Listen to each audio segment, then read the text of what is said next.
చేస్తూ ఉన్నా. పై స్థాయి నుండి కింది స్థాయి వరకు అందరికీ కూడా నేను పోలీస్ సోదరులకు మళ్ళీ చెప్తా ఉన్నా, అధికారం ఎవరికి శాశ్వతం కాదు.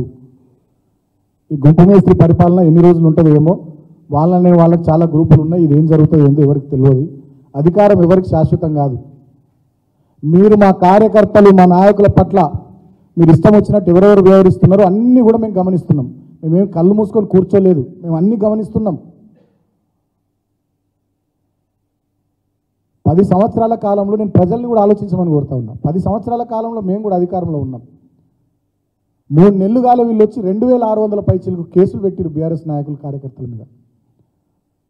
ఒక చెన్నూరు అసెంబ్లీలోనే మా వాళ్ళు 32 మంది మీద కేసులు పెట్టిరు, సోషల్ మీడియా పిల్లల మీద ఏవో పోస్టులు పెట్టిరని చెప్పి. పోలీస్ స్టేషన్లకు పిలిచి బెదిరిస్తూ ఉన్నారు. మంచిర్యాల జిల్లాలో, పెద్దపల్లి జిల్లాల్లో, మొన్నటి వరకు నల్లగొండ జిల్లాలో, ఇతర చోట్ల రాష్ట్ర వ్యాప్తంగా, హైదరాబాద్లోనైతే కొంతమంది పోలీసులు అత్యుత్సాహంతో సోషల్ మీడియాలో పోస్టు పెట్టే పిల్లలకు ఫోన్లు చేస్తున్నారట. మరి ఎందుకో మీకు అంత స్వామి భక్తి, అంత రాచభక్తి మాకు అర్థమవుతలే. మరి కాంగ్రెస్ వాళ్ళు కూడా పెడుతున్నారు కదా పోస్టులు, కాంగ్రెస్ వాళ్ళకు కూడా ఫోన్లు చేస్తున్నారా? ఎస్ఐలు కానీ సిఐలు కానీ. ఇదేం పద్ధతి? అధికారం ఏమన్నా రేవంత్ రెడ్డికి శాశ్వతం అని అనుకుంటున్నారా ఏంది మీరు? ఈ నయా దేశ్ముఖ్ ఇంకో 20-30 ఏళ్ళు తెలంగాణని వెళ్తాడని మీరు అనుకుంటున్నారా ఏంది? అధికారం ఎవ్వరికి కూడా శాశ్వతం కాదు. మీరు పారదర్శకంగా నిష్పక్షపాతంగా వ్యవహరించాలని నేను పోలీసులకు కూడా తెలియజేస్తూ ఉన్నా. ఏది ఏమైనప్పటికీ సీనియర్ జర్నలిస్టు శంకర్ మీద జరిగినటువంటి దాడిని ముక్త కంఠంతో తెలంగాణ సమాజం ఖండించాల్సినటువంటి అవసరం ఉంది. అదేవిధంగా జర్నలిస్టులు, మేధావులు, ప్రజా సంఘాలు, పార్టీలకు అతీతంగా అందరూ కూడా దయచేసి సీనియర్ జర్నలిస్టు శంకర్ మీద జరిగినటువంటి దాడిని ఖండించాలని నేను పేరు పేరున ప్రతి ఒక్కరికి విజ్ఞప్తి చేస్తూ ఉన్నా. ఈ ఇందిరమ్మ రాజ్యం ఇట్లనే కొనసాగి మీరు ఇచ్చినటువంటి హామీలు గాలికి వదిలేసి, గ్యారంటీల్ని గాలికి వదిలేసి ఇదే రకంగా దాడుల సంస్కృతిని కొనసాగిస్తూ ఎమర్జెన్సీ నాటి చీకటి రోజుల్ని ఆ పాలనను మీరు కొనసాగించుకుంటూ ముందుకు పోతే ఇక మీరు కూడా పుట్టగతులు లేకుండా పోవడం ఖాయమని చెప్పి మీ పరిపాలనకు ప్రజలు చరమగీతం పాడే రోజులు దగ్గరకు వస్తాయి. తెలంగాణ చైతన్యవంతమైనటువంటి సమాజం డెఫినెట్గా ఏదో రోజు పిడికిలు బిగిస్తుంది, మీ పని పడుతుందని చెప్పి కూడా నేను ఈ సందర్భంగా రేవంత్ రెడ్డి ముఖ్యమంత్రికి, కాంగ్రెస్ పార్టీకి తెలియజేస్తూ, రేవంత్ రెడ్డి గతంలో ఈ రకమైనటువంటి దాడులు ఎందుకు జరుగుతున్నాయంటే రేవంత్ రెడ్డికి మొదటి నుంచి ముఖ్యమంత్రికి మీడియా అంటే చాలా చులకన భావం. మీడియా విషయంలో గతంలో ఆయన ప్రతిపక్షంలో ఉన్నప్పుడు ఏం మాట్లాడింది ఒకసారి ఒక వీడియో ఉంది, అది నేను మీకు ప్లే చేసి చూపిస్తాను.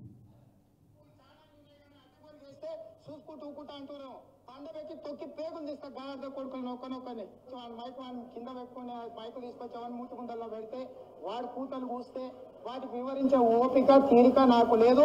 అట్లాంటి నా కొడుకులకు నేను సమాధానం చెప్పను. తన అమ్మ మొగుని ఇంట్లోనే అన్ని తెచ్చి చూపించుకోమని చెప్పారు, టీవీలో వేసుకో, నాకేం అభ్యంతరం లేదు.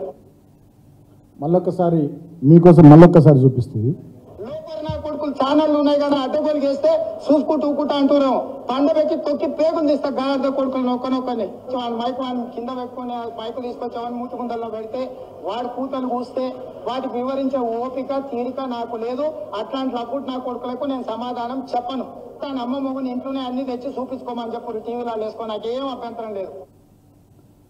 మీడియా ఛానల్స్ గురించి, మీడియా గురించి ఎంత మంచి వచనాలు వెల్లించిండో ముఖ్యమంత్రి రేవంత్ రెడ్డి మీరు చూసారు.